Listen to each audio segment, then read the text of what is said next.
In terms of, I guess, trying to get people to understand the utility of blockchain, one of the things I think that it really does is it changes the current internet model, which is ad-based and subscription-based, to micropayment-based.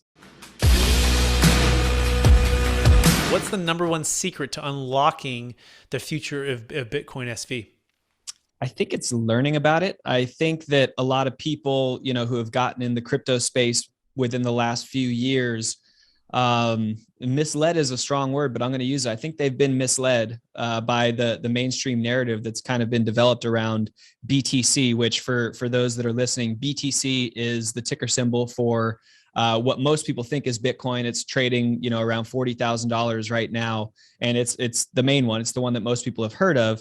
However, if you actually go back, way back when Bitcoin and the white paper first came out, 2008, 2009, and you learn about what the technology was supposed to be and what it could do at the time versus what it's turned into, I think that's where a lot of people just, they don't know these things. They don't necessarily know the history of what Bitcoin was supposed to be. And what that is, like we had already touched on, is a peer-to-peer electronic cash, something you can use in casual payments. I can go buy a cup of coffee with it, and pay a minimal fee to send the $5 for my cup of coffee.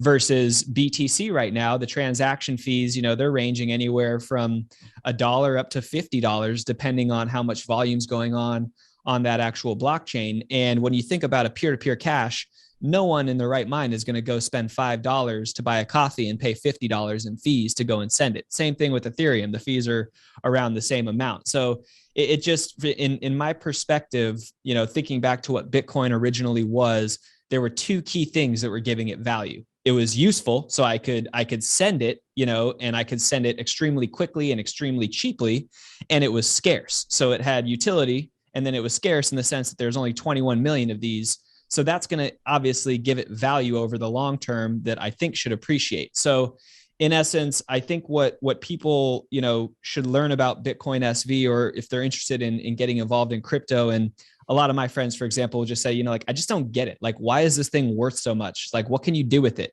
And I kind of scratch my head when I look at the one that's, $40,000. I'm like, I don't know what you can do with it, to be honest. It does seem like it's just kind of this quote unquote digital gold narrative, which you won't find that one place in the white paper where it talks about it being just an asset that you hold and digital gold and all that. I think that's nonsense. I think what it is the people that are looking to actually build and utilize blockchain within their applications, like what we've done with Haste.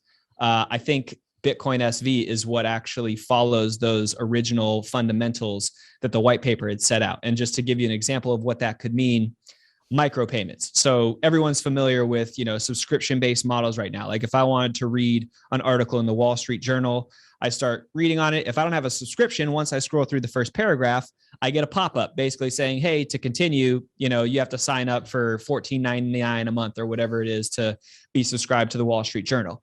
Well, I might not like all the content that they put out. I might just want to read this article. So now I'm missing out on that content. The Wall Street Journal is missing out on that revenue because I would gladly pay 25 cents or 50 cents to be able to read the rest of that article instead of having to, sign up for the subscription and create a new account.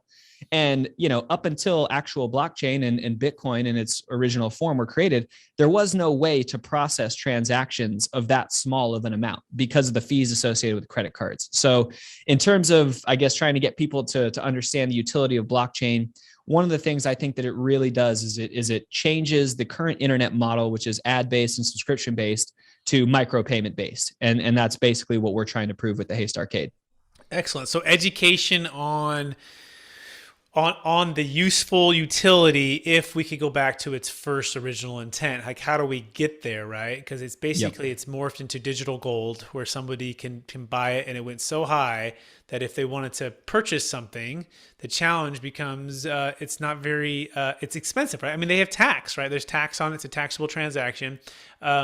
It's no longer just like this peer-to-peer thing. It's worth so much. I mean, we had a client who bought Bitcoin for $50,000, and this is $30,000 to $50,000 at a very, very early adoption rate, and it went to $50 million. Okay, and so she never exited. She never sold. She's like, if I sell, I'm gonna get hammered in tax, and B, I believe in the future of Bitcoin. Like I feel really good about it. She owned no other coin, by the way. It was just simply Bitcoin, and And then she found us, and then we helped her defer taxes. She exited $5 million of that, deferred about $2 million of tax.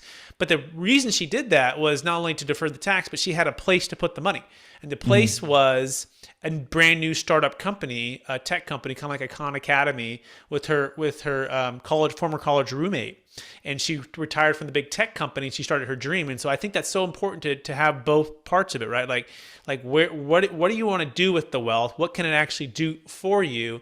But if it's just out there in digital land, and we sold at $54,000 a coin, and it went up to $69,000, and then it obviously dropped back to about 35. Yep. Now it's about 40.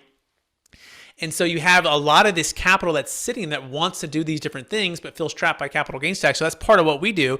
So I love what you're talking about. What you're saying is on the other side, by the way, if you want to learn more about that, anyone, you can go to capitalgainstaxers.com to learn more about that.